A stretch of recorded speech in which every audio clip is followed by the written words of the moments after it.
Assalamu alaikum, everyone. Welcome to another Quran study.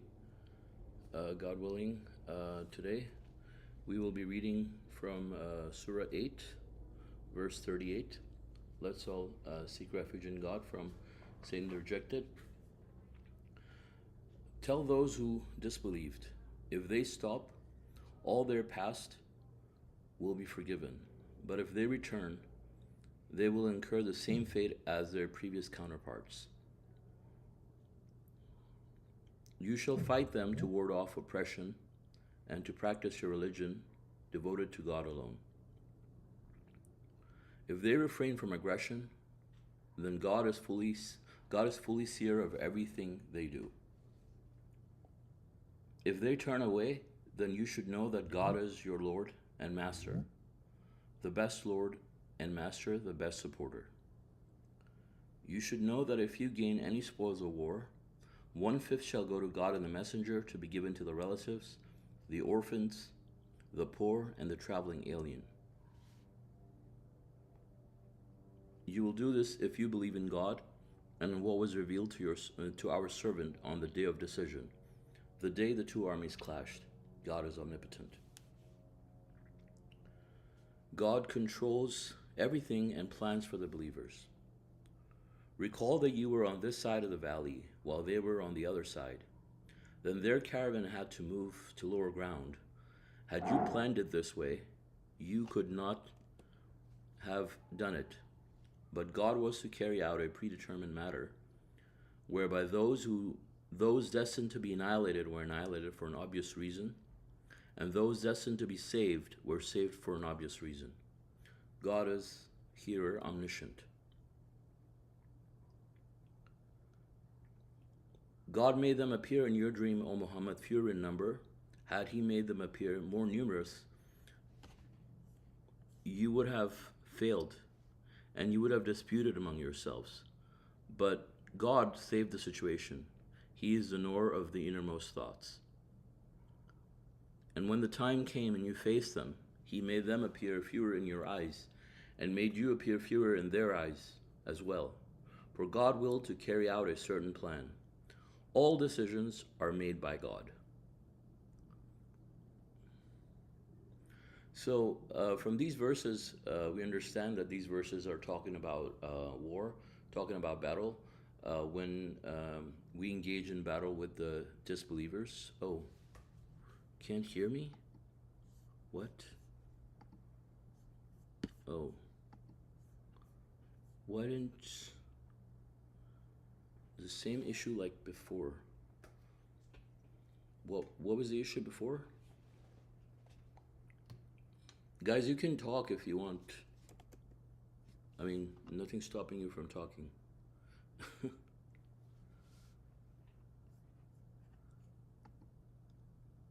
I can't hear anybody.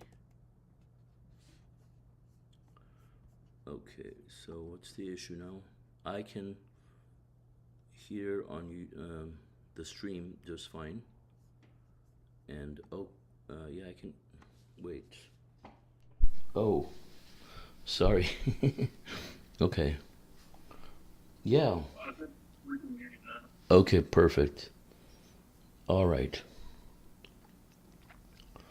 so I guess I'm gonna, God willing, stop the stream and I'll restart because we can just delete that video.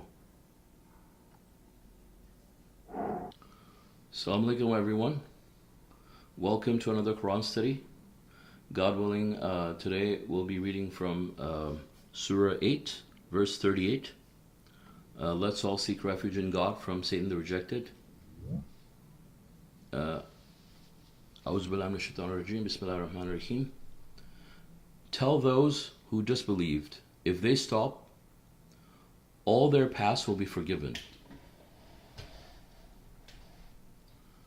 But if they return, they will incur the same fate as their previous counterparts. You shall fight them to ward off oppression and to practice your religion devoted to God alone. If they refrain from aggression, then God is fully seer of everything they do. If they turn away, then you should know that God is your Lord and Master, the best Lord and Master, the best supporter.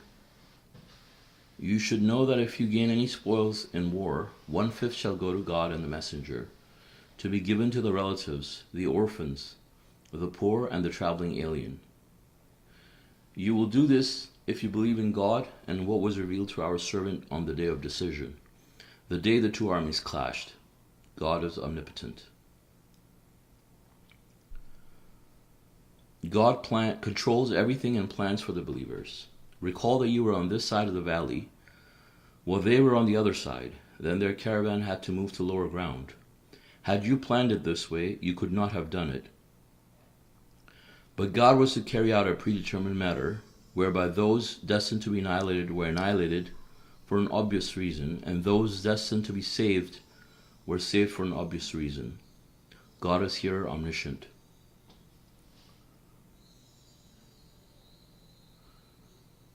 So these verses are talking about a certain situation that the believers were faced historically in war, and the pretext of that, I mean, I guess for us to learn from, it's something that is very general, and it's something that we can learn from in the sense of first of all, like fighting, and we know, for example, the rules of fighting that God has described in the Quran. We understand that fighting is only meant to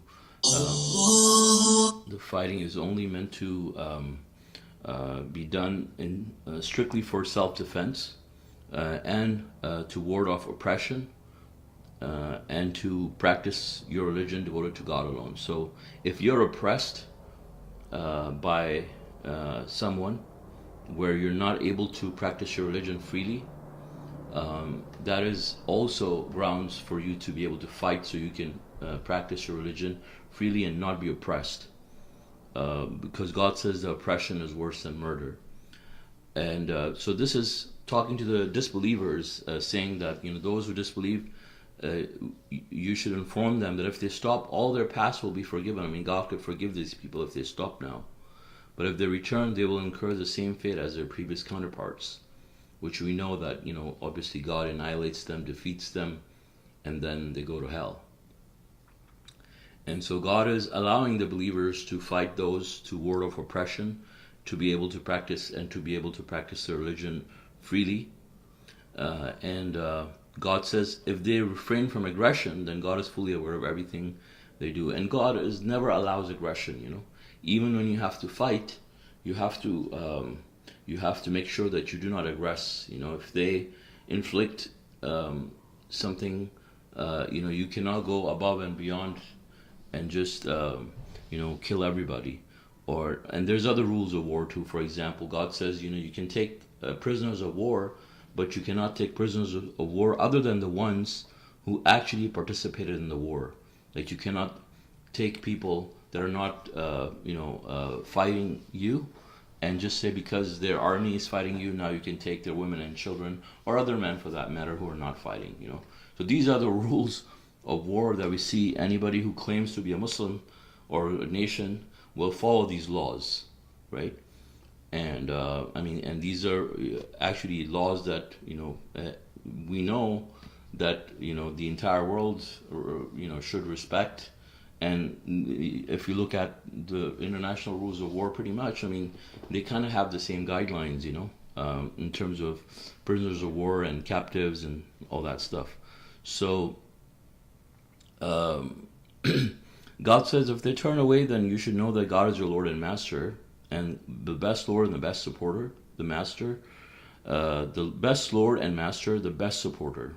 God is your Lord and Master, the best Lord and Master, the best supporter. So, this doesn't have to, we don't have to necessarily be in war to understand that, If you support God, if you follow God, He will support you, and there's nobody better than God to support, as a master, If you think of God, believe in God, and think about Him and make Him your God, believing in God and worrying about what God thinks and not worrying about anybody else. You're like people around you and your boss and all that. Being a slave to everyone else. If you just remember that you're a servant of God, period, and everybody else is also subservient to God. And so God is your only Lord and Master. That is, as the Master of the Covenant says, it's the highest form of freedom, right? Because you're not answerable to anybody in that sense. And then regarding the spoils of war, right? Spoils of war, obviously, when you end up being in war and you win, you will gain some spoils, also out of it. And God says 1/5 of it shall go to God and the messenger to be given to the relatives, to the orphans, to the poor, and the traveling alien. So this is,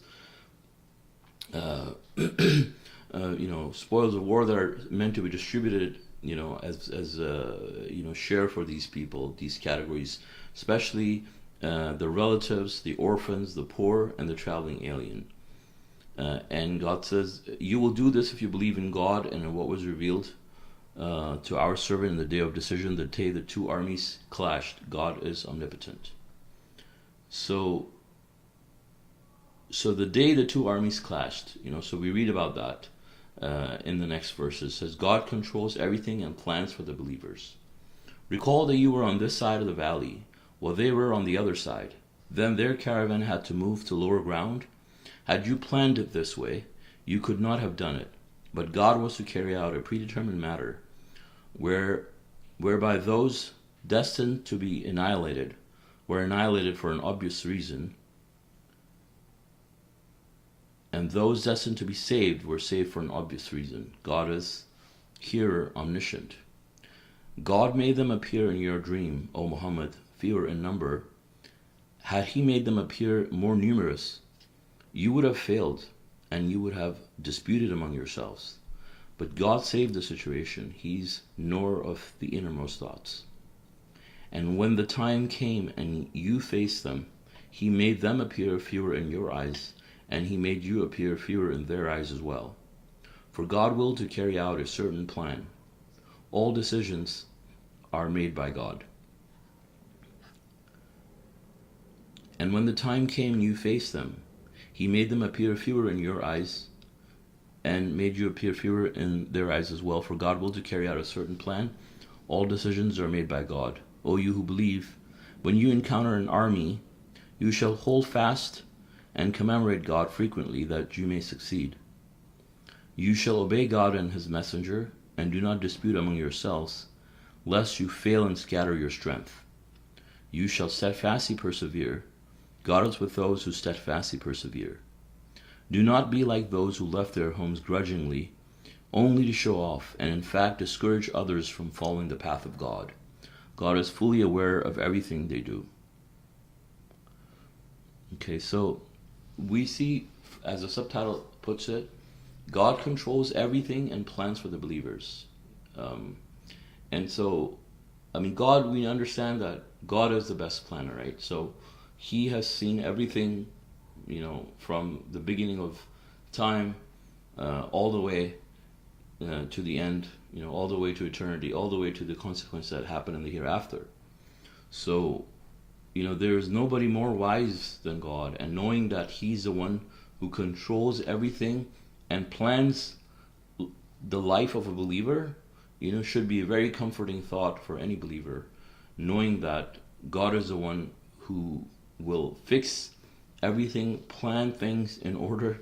A lot of time people can plan things. You could be the best planner in the world and plan everything, but if God doesn't want that plan to go through, everything will fall apart, or like one thing will fall apart and then it'll be just like a charade of things just falling apart, and just everything will collapse, right?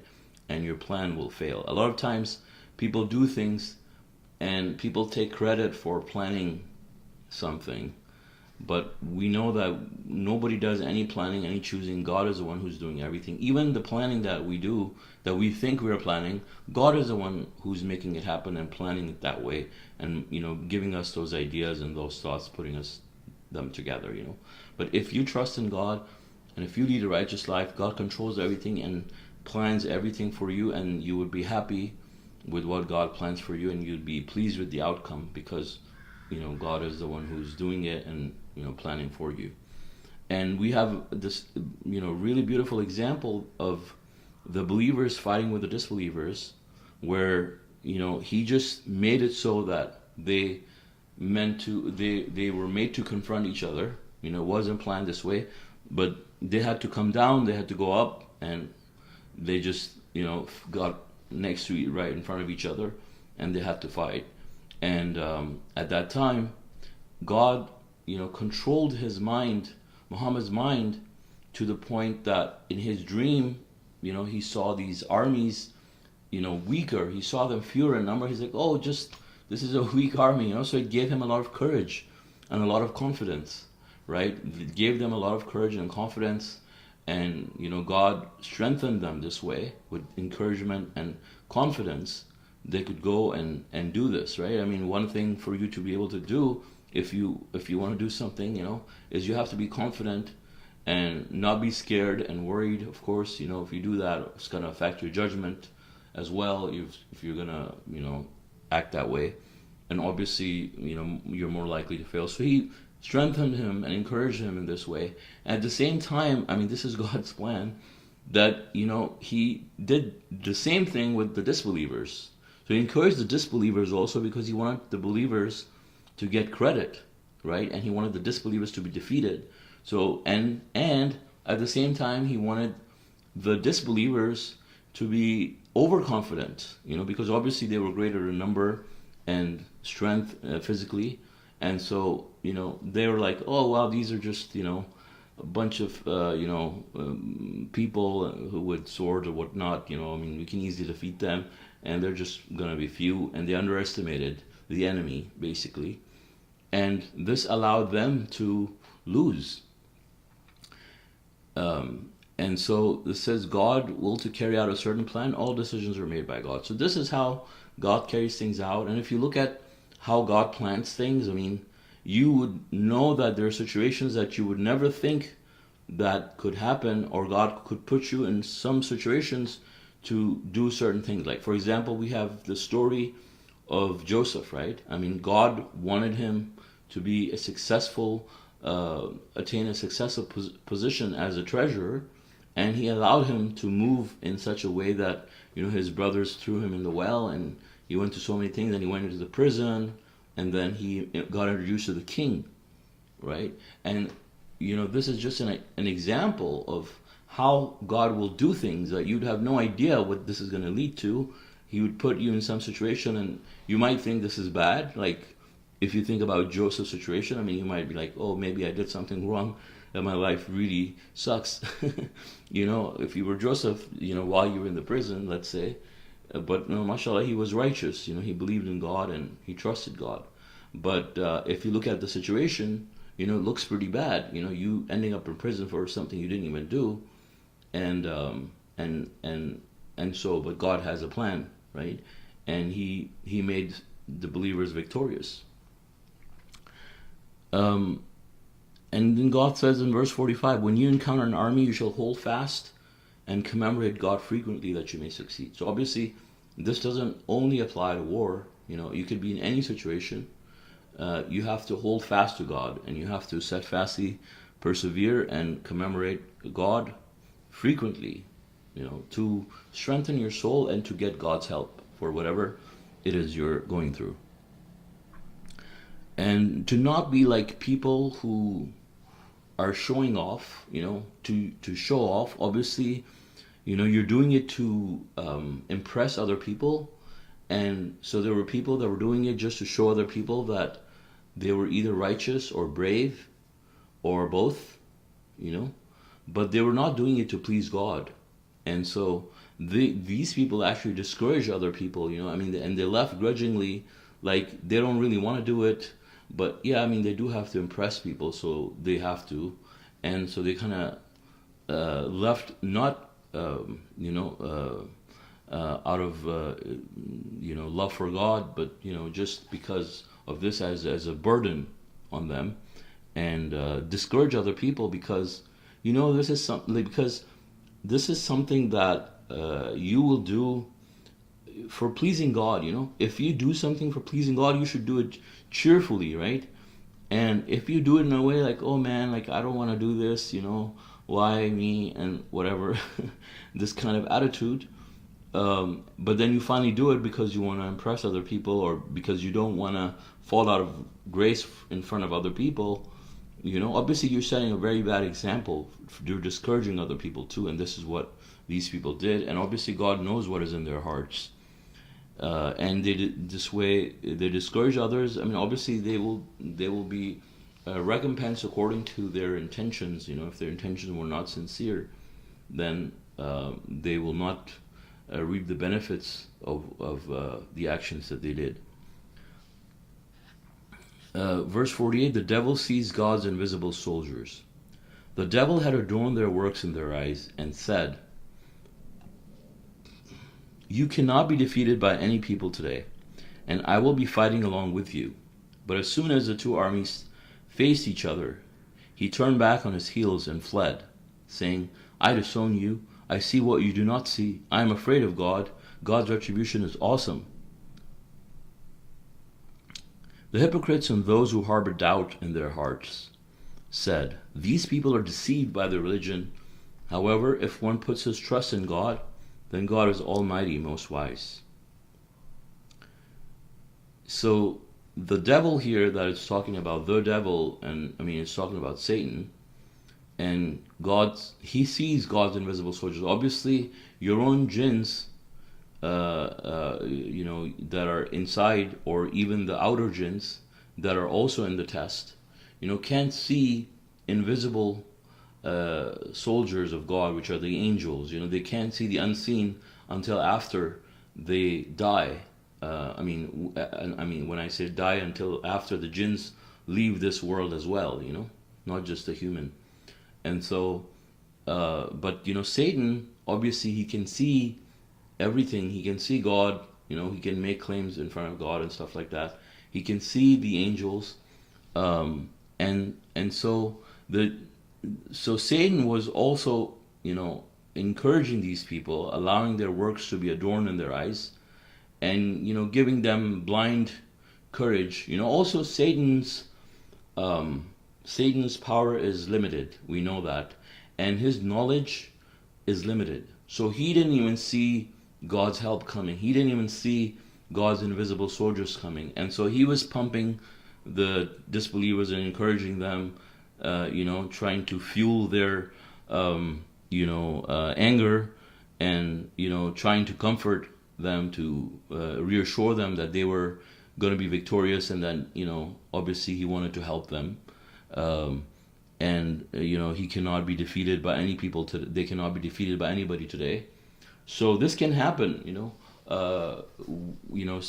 Satan will encourage this type of action, and also encourage the people to do bad things and support them.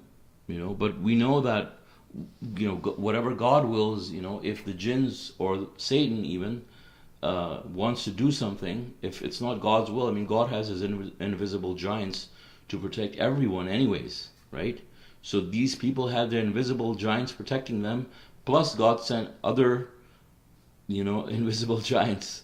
And so obviously Satan saw them, and then Satan at that time would just completely panicked, right? It shows here, it says, as soon as the two army faced you, he turned back on his heels and fled, saying, I disown you, I see what you do not see, I'm afraid of God, his retribution is awesome.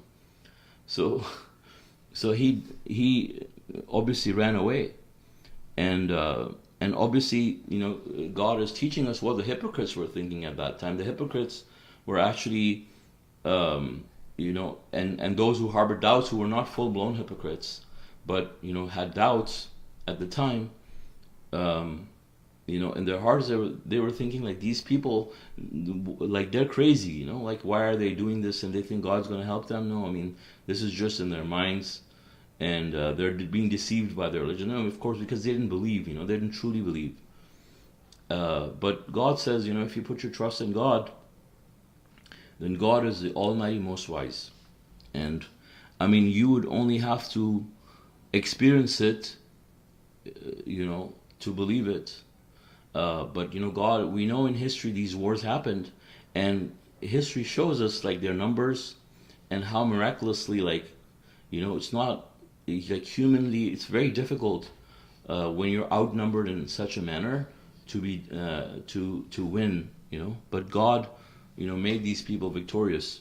I mean, we only see it in the movies. Of course, one person can kill like 20 people in the movies, but in real life, for the believers, this is something that actually happened, that God made them victorious in this manner. Verse 50 says, "If you could only see those who disbelieve when the angels put them to death, they will beat them on their faces and their rear ends. Taste the retribution of hell. This is a consequence of what your hands have sent forth. God is never unjust towards the creatures. This is the same fate as that of Pharaoh's people and those who disbelieved before them. They rejected God's revelations, and God punished them for their sins. God is powerful, and his retribution is severe."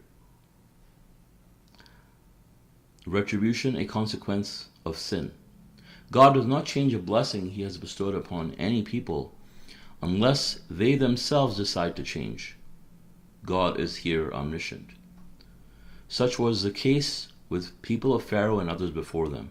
They first rejected the signs of their Lord, consequently we annihilated them for their sins. We drowned Pharaoh's people, the wicked were consistently punished. So obviously, if someone disbelieves in God and doesn't follow God's commandments, then obviously he's gonna go through the process of death, which is extremely painful. And God describes how that happens. The angels come and forcibly snatch their souls and beat them on their faces and on their rear ends. Right? Imagine going through something like that. And it's time for let's imagine it's time for your death, right? And this is what's going on. I mean, it's terrifying as it is, and then you're welcomed in this manner, right? So these people, but they definitely deserve it. God says these people deserve it. It's just a consequence of what these people have done. I mean, they will be told. They will be told, this is a consequence of what your hands have sent forth. God is never unjust towards the creatures. This is the same fate as people of Pharaoh and those who disbelieved before them. So people of Pharaoh and his army, they weren't like very special in this manner, right? Everybody who disbelieves gets this kind of treatment, and obviously there is no end to it. It's eternal, right? So once these people end up going through retribution, I mean, it's a never-ending situation that will just never, God says it will never be commuted for them, it'll never be reprieved, it will not be stopped or lessened or anything like that, God will just continue, they'll just continue to suffer till eternity. And God says that he doesn't, retribution is a consequence of sin, so if you have a blessing from God, which in this case is them, enjoying, a normal life on earth and enjoying God's blessings, enjoying provisions, he doesn't take it away from them and let them go to, eternal misery until they decide to change, until they decide to break God's law, until they decide to put themselves out of God's protection in this manner. And so these people did, and then they go through that. So God says that, this is exactly what people of Pharaoh and other people did. Once they rejected the signs, God annihilated them and he drowned Pharaoh's people. They were wicked people and consistently punished. Verse 55, The worst creatures in the sight of God are those who disbelieved. They cannot believe. You reach agreements with them, but they violate their agreements every time. They are not righteous. Therefore, if you encounter them in war, you shall set them up as a deterrent example for those who come after them, that they may take heed. When you are betrayed by a group of people, you shall mobilize against them in the same manner. God does not love the betrayers. Let not those who disbelieve think that they can get away with it. They can never escape. You shall be prepared, a divine commandment. You shall prepare for them all the power you can muster and all the equipment you can mobilize, that you may frighten the enemies of God, your enemies, as well as others who are not known to you. God knows them. Whatever you spend in the cause of God will be repaid to you generously without the least injustice. If they resort to peace, so shall you, and put your trust in God. He is the hearer, the omniscient. So, these are very important verses, and God is letting us know that the worst creatures in the sight of God are those who disbelieve. Of course, the best creatures in the sight of God are those who believe, right? And so you have the same people, humans, but yet the humans can be the best and they can be the worst. And so the worst are those who disbelieve. The best are those who believe because they have the freedom not to, and they choose out of their own free will to worship God alone and go through the test and pass. This is why God grants them, a rank that no other creatures could have in the highest heaven, for example, right? And God says that obviously these people never keep their agreements. You reach agreements with them, but they violate their agreements. And this is something that is typical of disbelievers. They can never keep their agreements. They have agreements, and they just turn around and they agree to something, but you can never trust them because they'll say something and do something else, and I'll never keep their word. But God says the believers, they keep their word, and they're trustworthy when they make a promise. But you cannot trust a disbeliever when they say they're going to do something, and this person's a disbeliever, a full-blown disbeliever. When I say full-blown, I mean someone who has rejected the message after examining the truth, right? Not just anybody. And so these people are fighting against you. So of course they're not going to keep their agreements. And God says if you encounter them in war, now obviously war is when they attack you, and you encounter them during that war, God says set them up as a deterrent example so that you're not harmed again. And if you're betrayed by a group of people, you shall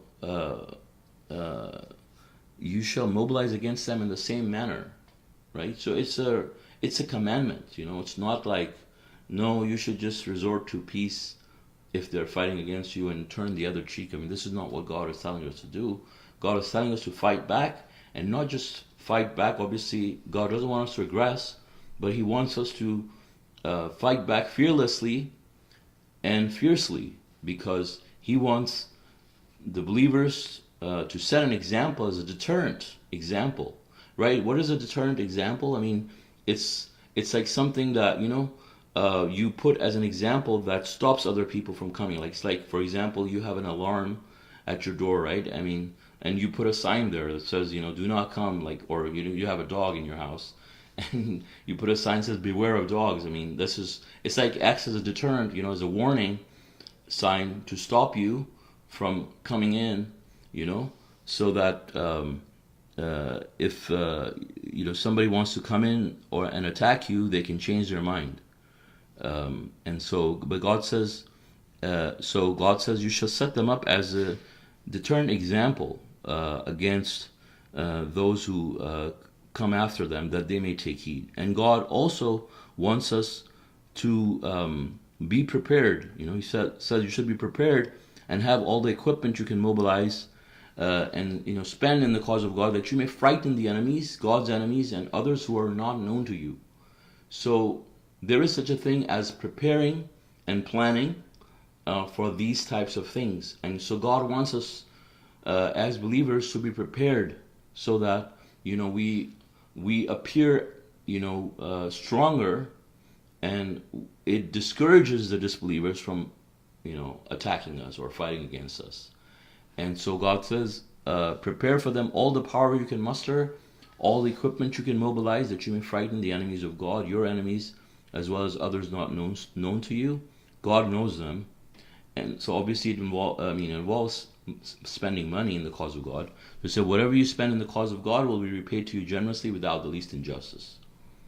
So generally, when the believers engage in anything, they have to see what kind of image they're portraying. If they're portraying themselves to be weak people that you can just take advantage of, obviously then they're putting them up, then they're kind of like not listening to the commandment, and they're kind of inviting these people to come and harm them, right? And God doesn't want that.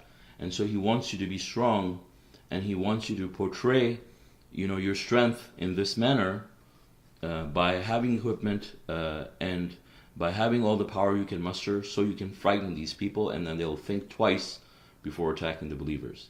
And then finally God says, if they resort to peace, then you have to resort to peace also. You can't just be like, no, you attacked us, so now we have to finish you off. No, if they say we want peace, then you should have peace. You're only allowed if they fight against you. If they don't want to fight, then God gives you no reason to fight them. And God says, you should put your trust in God. God is here, the omniscient. So yeah, you could think that maybe they're just saying, they're tricking us, they don't want to fight, they're just going to fight us again. But no, if they stop and they say, we want to offer you peace, then you have to do the same. And God says that you have to trust in God, obviously. Verse 62, God suffices the believers. If they want to deceive you, then God will suffice you. He will help you with his support and with the believers. He has reconciled the hearts of the believers. Had you spent all the money on earth, you could not reconcile their hearts. But God did reconcile them. He is Almighty, most wise. O you prophet, sufficient for you is God and the believers who have followed you. O you prophet, you shall exhort the believers to fight. If there are 20 of you who are steadfast, they can defeat 200, and 100 of you can defeat 1,000 of those who disbelieved. That is because there are people who do not understand. So we understand, as the subtitle says, God suffices the believers. So if you have God on your side, you have nothing to worry about. You have everything on your side, right? You just need God. And so God shows to us in this example that first God is letting us know that if the disbelievers want to deceive you, don't worry. If they are trying to plan something or have some kind of way of deception, don't worry about it. God will support you and he will be on your side. So everything will be fine. And then God tells us how he reconciled the hearts of the believers, right? God wants the believers to be on the same front, same side. He wants them to be united, and he wants them to have the same priorities and the same goals as other believers. And in case of Muhammad during the war, God allowed these people to think the same, to be on the same page, that yes, we need to fight back. Yes, we need to follow the orders of Muhammad, and we need to mobilize against these people in this way, and we have to be strong. And so God reconciled their hearts. And so this is true, and this is true not just in terms of war, and this is true in general. God says that the believers are united always. Their hearts are always united. But the disbelievers, the hypocrites, they may look united, but God says their hearts are divided because they do not understand. But the believers, they understand. God guides them. So by virtue of this guidance, they understand what they need to do. And to Muhammad, God is saying, when we know that it's talking about the prophet, so Prophet Muhammad, it says, sufficient for you is God and the believers who have followed you. And we see that their example in history, how God supported him and his followers and made them victorious, quite miraculously. Um, and in this case, they were when they were faced with the battle, he was commanded to exhort the believers to fight, and and God told him that 20 people can defeat 200 people. So it's like I said, you only see it in the movies that you have like one person and he just goes and like fights with 10 people, like has a sword or a gun. These days, you go in a circle and just kills a bunch of people. But doesn't happen like that in real life, right? In real life it's very difficult, but we see these real life examples that happen for these believers. I mean, obviously they didn't have uh, AK-47s and things like that. I mean, they had just regular swords and horses that they fought on, and and they were fewer in number, and they had less equipment. But God allowed these people to be victorious to this level. They were 10 times as fewer in number, but God allowed them to fight and be victorious, which is amazing. And God says this is because there are people who do not understand. So obviously they don't have God's support on their side. So naturally they're not going to be victorious. And so these are principles that we need to know. Obviously, we're not going to be faced in war, most likely in our lifetime. Definitely not physical war, but you will be faced with situations where it's all about mind games, right? I mean, you have to think with your mind, and you have to strategically win in situations where you could be faced with a challenge or challenges. So all these principles apply. Our faith in God, our trust in God, is very, very important. Not just for war, but for just in general, just for us to make it. You have to trust in God in every situation and understand how God controls everything, plans things for the believers, and so we prioritize our lives in this manner, and inshallah, we will be able to make it, God willing.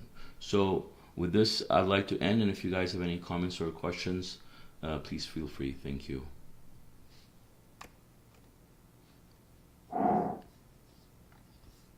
MashaAllah, brother. Thank you.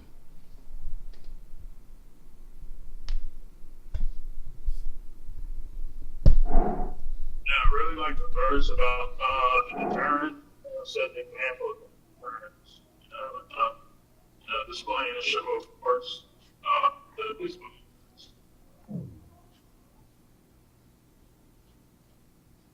Um, John, I think we couldn't hear you very clearly.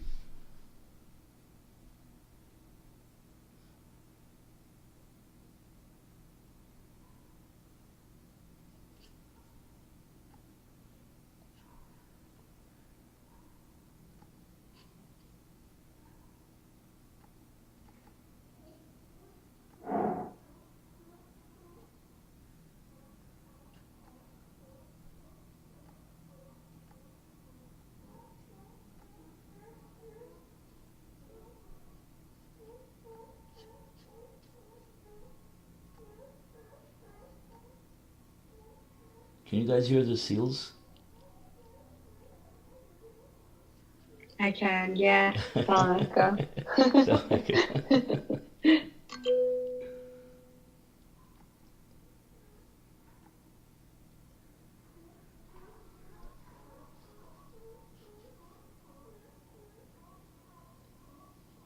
I thought you had a dog. It's not a dog.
Yeah, And John has written it down.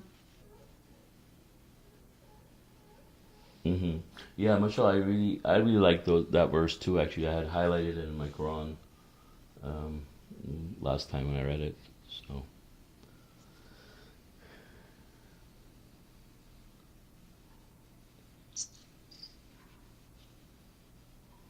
I think it's really important. Like, when we do something, we should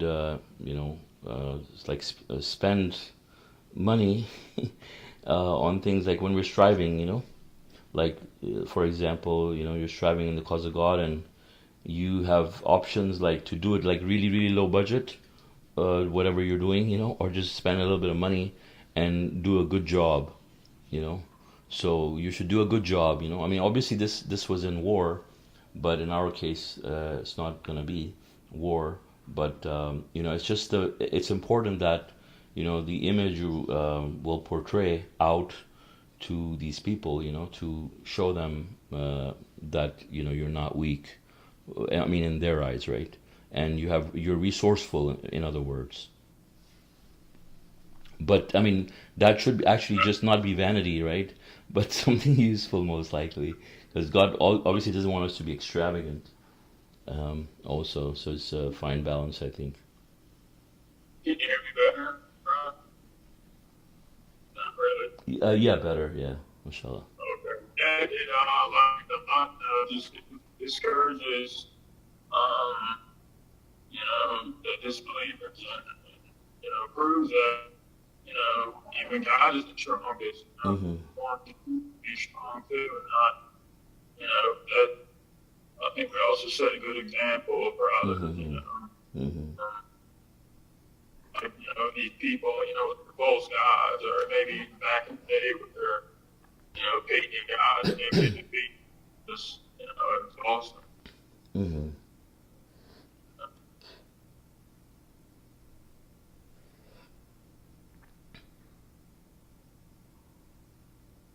Which verse is that you're referring to? Sorry. The verse we're talking about is 860. 60, okay. Mm-hmm. They should be prepared, okay.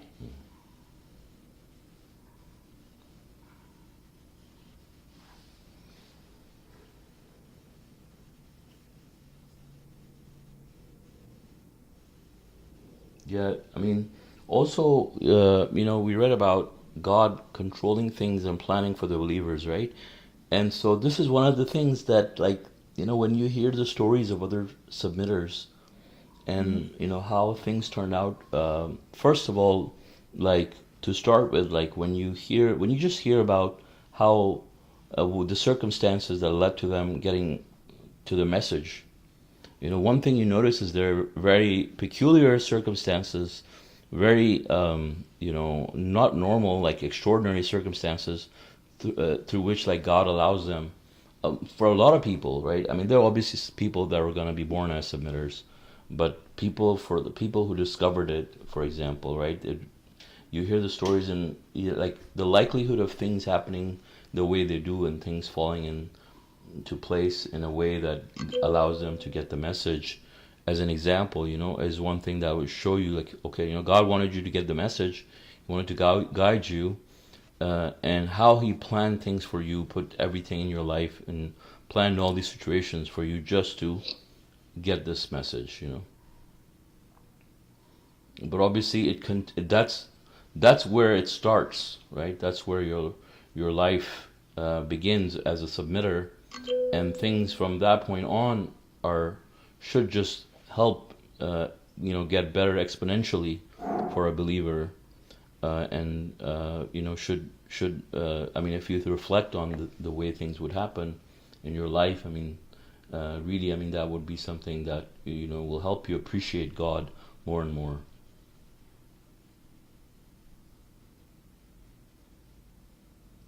Let's go.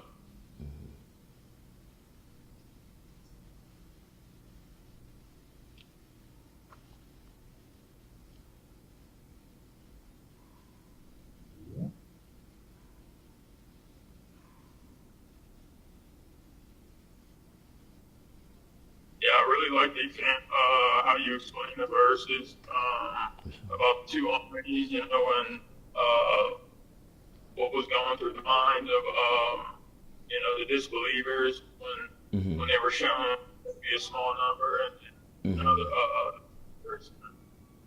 Mashallah, I was always thought about that the same way. You know?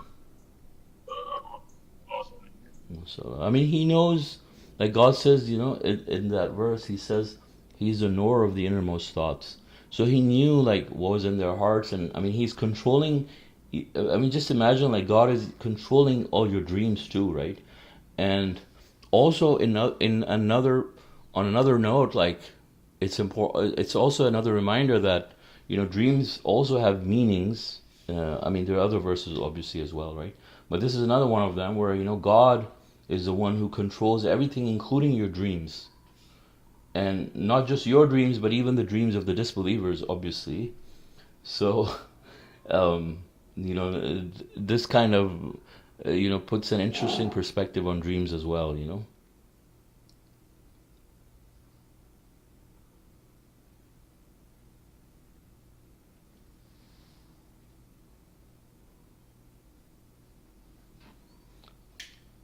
And also you get to appreciate, you know, like what kind of attention, you know, for every individual, you know, God is giving. I mean, I mean, there's so many, like, gazillions of creatures if you think about it, right? But God knows every single one of them to the point, like, He knows, okay, what is in your subconscious, and, you know, I have to show you this dream now, and controls it and plans it, and like you're the only person on earth, right? So it's incredible.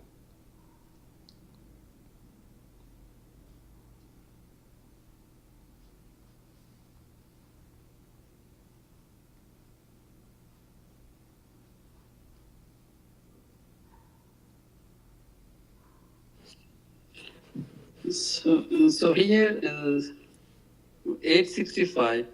So the number got mentioned, the 200, 1,000. So actually this number is not absolute, right? It's a kind of like God is giving hope that God is always with the believer. So if you are a believer, so God will help you anyway, you know. So, and also it makes sense when you are become a believer, so your soul is be going, you know, growing bigger and bigger day by day. So on the opposite side is the disbeliever. Their soul is not going to, you know, going to be bigger and bigger. So obviously, when your soul is big enough, so you can fight even one people can fight 10, 100 people. So it makes sense also if we see the other side. Yeah, but the thing is, like, the soul is not doing the fighting, right? That's the unseen. But you have that strength, you know, you have that faith, and you know, so when you are a believer, so yeah, you are steadfast, you know, so you are sincere, so it will give you the more strength, so they cannot, you know, so they'll be losing, you know, in that sense. Yeah, I mean, you know, one thing with talking about the numbers, we understand that, you know, the numbers that are mentioned in the Quran, they're mentioned for a reason. Also, specifically with the number 19, right? They add up to be multiple of 19. But also, you know, I mean, God wants to give them an idea that, you know, like how much army you need. So, like, you understand, you know, I mean, God has to put it in a way that we understand. So, as a number, I mean, if you look at it, one person for every 10 people, it's incredible. Because also, I mean, He wants to give strength and reassure the heart of the Prophet, also, right? So they had so many people, and then we see the verse after, which we haven't read, comes later when there are more, you know, and then the number becomes one person for every two disbelievers, right? So previously it's 1 for 10 because there's fewer people, right? And so God wants to strengthen him and reassure his heart. Yeah. Inshallah.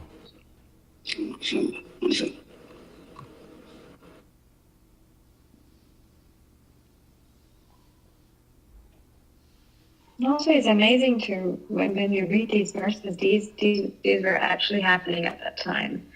There was a war going on.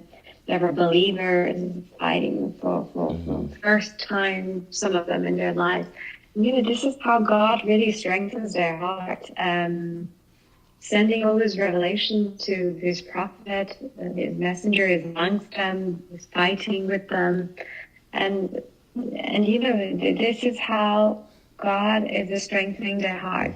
At this time, it's like 1,400 something years after that, and we're reading it, and it's applicable to us. But this is what was actually happening at the time, and this is God's mercy, and that He sent these to them. Before you go to war, God says, "I'm supporting you. I'm protecting you." And their tests at the time would have been much, much more, exacting. In fact, that they are receiving God's revelation live. If they don't really believe in it, these are the real hypocrites and disbelievers. And that's why God says the worst creature amongst you are those that disbelieve. Not specifically because of that, but that it's the actual time that this is all happening, and God is telling you that He's giving you a message, giving you a promise. And those who believe, these are the ones that actually are putting their trust in God, and they're going for it, and God supports them, and they win. And those that are actually reading this and hearing this, and they disbelieve, those are the real disbelievers and hypocrites. But again, God says in some verses, God still forgives them. God is merciful. And I'm just saying, at that time, imagine you're going through a war, and God is sending you all these verses and revelations, and that's how God supports the believers. That's how He promises them good promise. It's really amazing when you read these verses and apply them to that time, and also to this time. It is really applicable to all the situations, even at in our own circumstances. There are sometimes things that we need to do. We are going to make decisions. When we read these verses, it's just a reminder to us that God is supporting the believers. Put your trust in God. God makes ways. God has plans for the believers, and these are amazing verses, both for that time and for all the times. Really, it's applicable. Just like a good promise from God to all those that believe. Right. Yeah, mashallah. I just want to say that these were the tests for the early generations, right? And they had to go to war physically. But I think that their test was exacting, yes, but everybody's tests are exacting. But the thing is, we have to remember that God's tests are not unreasonable, and they're also not easy, in the sense that passing God's tests, it's not like an easy peasy thing. I mean, admissions test, it's not like an easy thing. Like, for example, we know Solomon's end of the testing spectrum, where obviously he had a lot of wealth.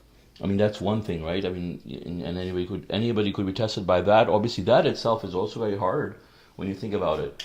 But then looking at the life of Job, for example, I mean, how he had to go through so much pain and misery and loneliness and adversity, a lot of adversity he had to go through. And so, God says that all believers have to be tested. And, being tested with your loved ones, you will disbelieve, and things like that. So all these tests, I mean, just because their tests were physical, doesn't mean that only they were the ones that had the hardest tests or hard tests. I mean, every believer or disbeliever can expect to be tested by these things to prove or disprove their claim to worship God alone. So, I mean, yes, you may not physically have to go to war, but in every other way, I mean, these tests, don't expect your tests, to be just a walk in the park. I mean, these people were tested physically, their lives, it was a matter of life and death. But just because you don't have to go to war doesn't necessarily mean that you will never be put in a situation. You might even be faced with a situation where it's a matter of life and death, and you might have to choose God. But most likely, I mean, there could be similar circumstances where you have to do other things, but don't expect it to be easy. As we see the verses, it says that the believers and were shaken up, right, until they said, "Where is God's victory?" So you will be tested. God knows everybody's limit, right, and so you will be tested to your limit to prove whether you believe in God or not under all circumstances.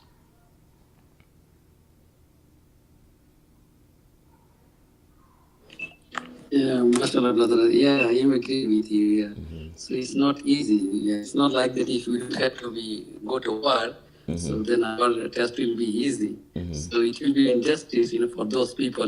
They have to go to war to prove the believer, and we are not going anywhere. Yeah.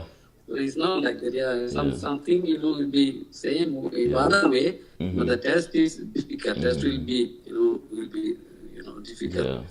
Yeah, I mean, the thing is, like, they had a simple, like, if you look at it from that perspective, from a strategic type of mind perspective, right?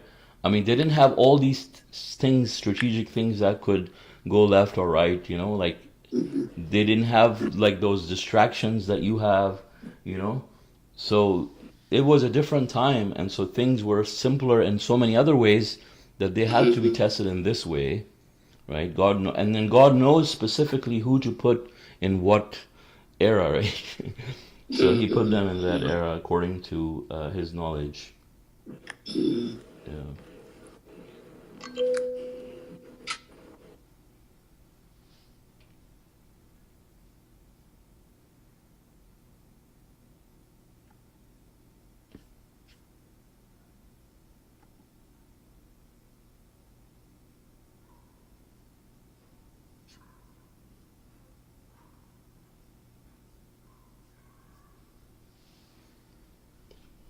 Yeah, but imagine, like, for these people to prepare, they had to practice for war every day, I'm assuming, to be strong and to be able to be in a position where they can fight these people and, be victorious.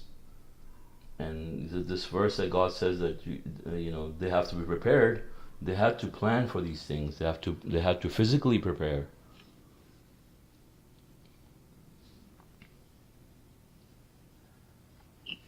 Yeah, and imagine some of them were like immigrants, so they're the ones that are being executed in Mecca, and they had to immigrate from Mecca to Medina, and leaving everything and everyone behind, coming and living with others, living that, like, those people that allow those others come and live with them. We've got Marjorie and the other one. And on top of that, imagine the heat of that place. We've got a verse where it says, like, some people don't want to fight because they say it's too hot. It's along that line, and then God says that the heat of hell is much, much hotter. Hell is hotter. It's much hotter if you only knew. So it's a lot of them, and I think the situations are different. Of course, I agree. And also, well, I think the persecution was probably much. It's probably much by the time of the prophets and messenger, and that's why God says majority of the people that are the early believers, what says that are the elite of the elite. What is that verse? Majority of the early generation a few from the later generation. I think the persecution is higher when the messengers and prophets are amongst the people.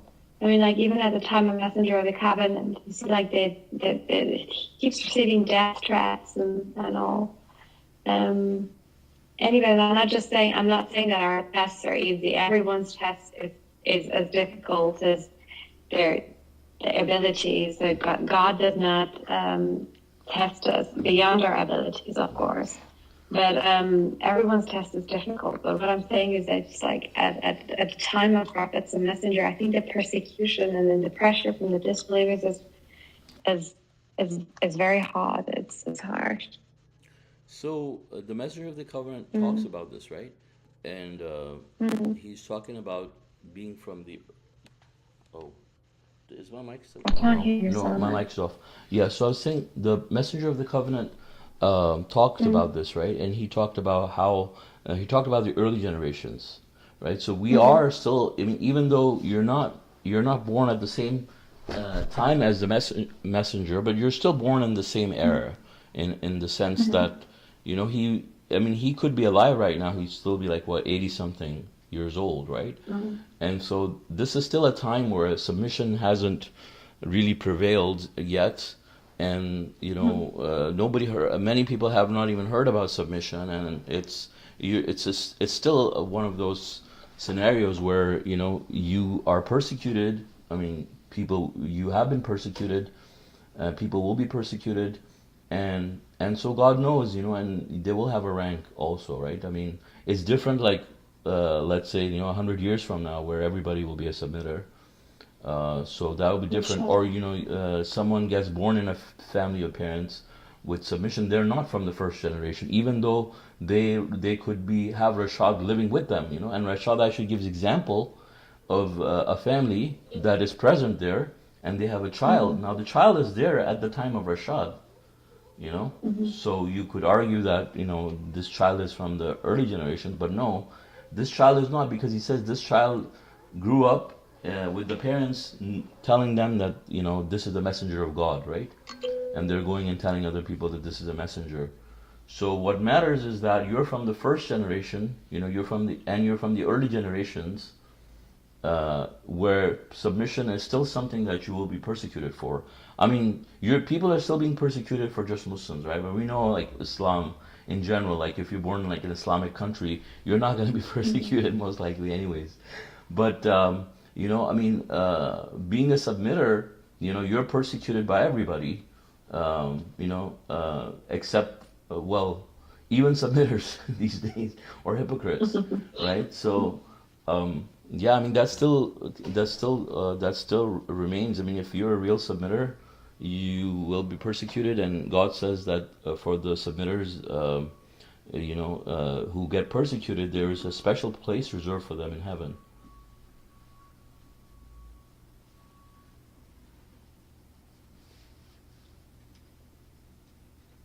Those are people that are before the victory, and are faced with these sets. Now, even now after the victory, if you become a submitter, then obviously it will be different, right? But being a submitter at this time, and not being born into submission, still has those same challenges.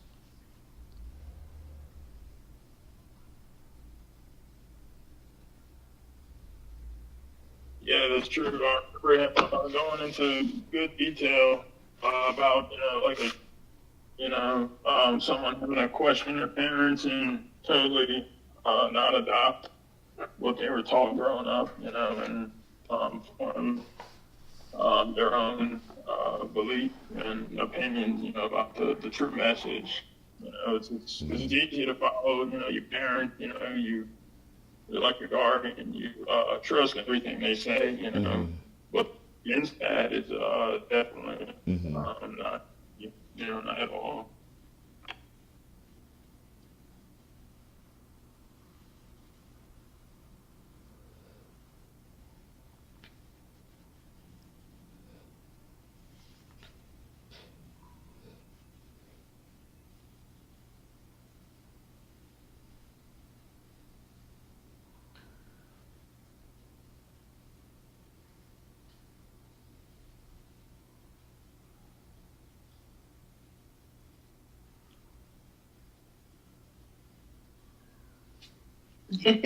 Reading verse 49, it says, the hypocrites and those who harbor doubt in their hearts, that these people are deceived by their religion. This is so funny. It's just like people, even at this stage, tells you, oh, you've been brainwashed by these religious people or by the Quran or things like that. Yeah. Yeah, And not it's just still going on. yeah, I mean, and not just coming from disbelievers, right? It's coming from Yeah. hypocrites. You know, when you read it, it says like these people have been deceived by their religion. Gosh. Yeah, so true.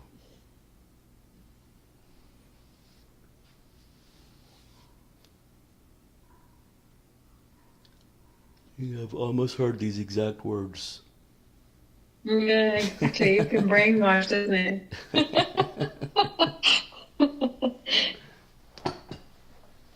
And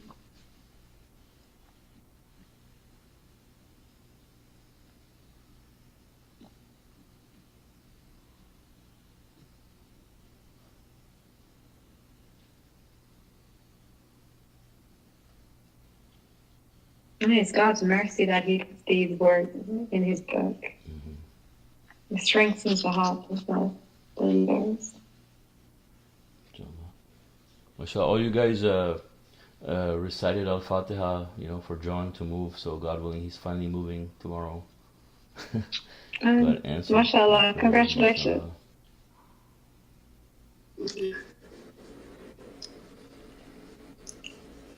So who's going to read?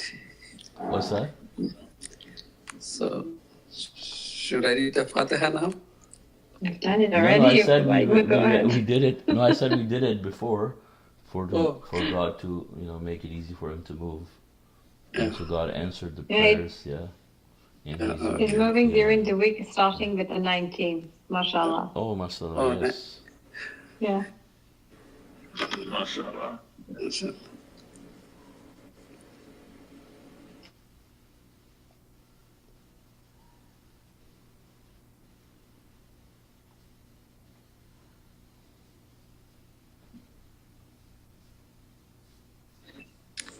Yeah, I think Brother Suleman is right. Still, I think we are the first generation, because if you look at the submitter, is still the minority of the minority. If you go in the Muslim country, if you say openly all these things, actually all of them band together and will keep.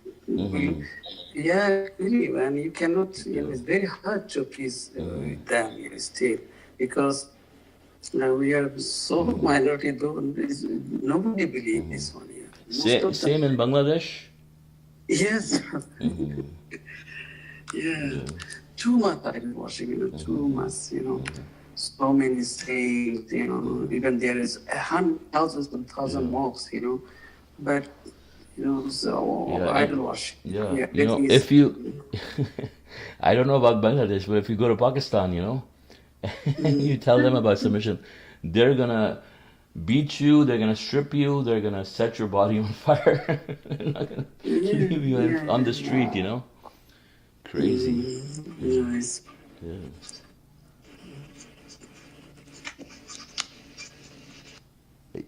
Yeah, they're gonna beat you first, then they're gonna strip you, then they're gonna drag you in the streets, and then they're gonna beat you to death, and then they're gonna set your body on fire. Yeah.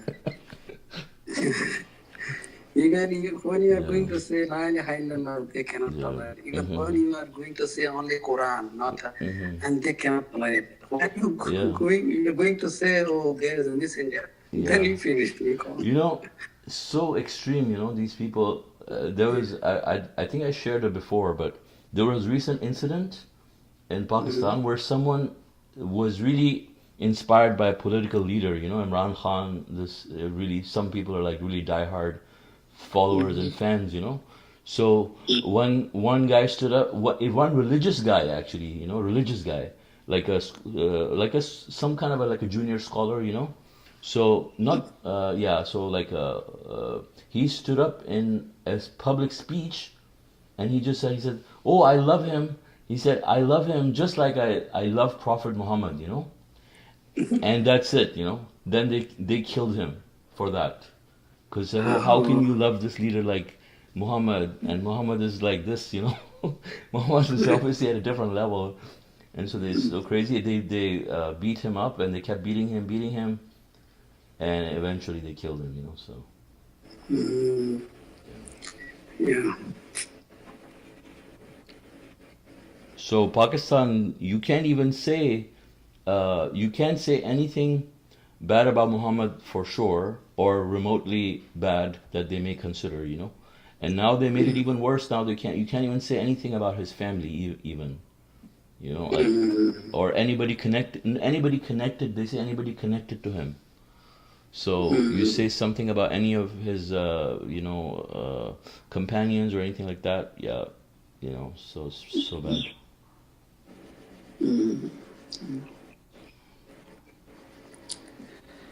Yeah, unfortunately, they have internalized these things so much. It's not even in Pakistan, Iran, or etc. Even people from those countries that are living in these countries have got the same attributes. It's just that the law protects civilians, that they can't touch you. Yeah, I mean, Otherwise, they would do especially, the same thing in these yeah, countries. I mean, especially in Europe, right? Yeah, Yeah, yes, like yeah. in the UK, we have a lot of hardcore ones. Oh, yeah. It's full of extremists. But it's not like that here, actually. For some reason, those people are discouraged from being here, or either they're afraid, because you have free speech here, but they're able to draw the distinction very easily between free speech and, violent stuff, right? But in the UK, I've seen like all these fanatics, they're giving like speeches publicly, and they're just kind of hiding behind, oh, we have like freedom of speech, and they don't touch them, and but it's not like that here, thank God. But still, yeah, you have all these people, but they're just silent. Yeah. Yeah. No, here they have freedom of speech. Everyone's got freedom of speech. They can say whatever they want to say. They control them in the sense that they know who's where, Right. all that things. But until you actually break a law or something, they don't touch you. Yeah, but I mean here, Which is like, good, right? yeah. Well, but the thing is, like, they are indoctrinating violence through speech. The thing is, yeah, you have the freedom to practice your religion as long as you're not hurting other people, but by spreading hatred, vocalizing it, you're pushing it to other people. It is something that shouldn't be, like, should be protected, right? I mean, it is very protected here against certain groups, or in even other parts of the world, right? But specifically by a Muslim or a so-called Muslim, they have to be very careful in the U.S. when they talk, because if they're promoting violence or hatred, then that's something that obviously is not tolerated here. So your freedom is fine as long as you're not using it to hurt people. But that's a difference, I think, between the U.S. and the U.K.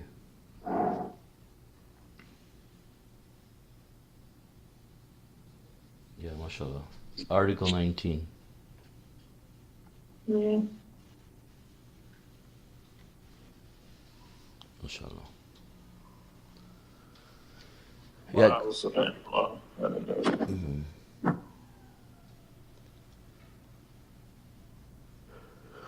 Okay. So I guess if there are no other comments or questions, are there any other comments or questions? If not, thank you all for joining the study. participating. God willing, our next English Quran study would be on Saturday at 9:30 Pacific time. God bless you all. Assalamu alaikum. Alaikum. Thank you. Assalamu alaikum. God bless.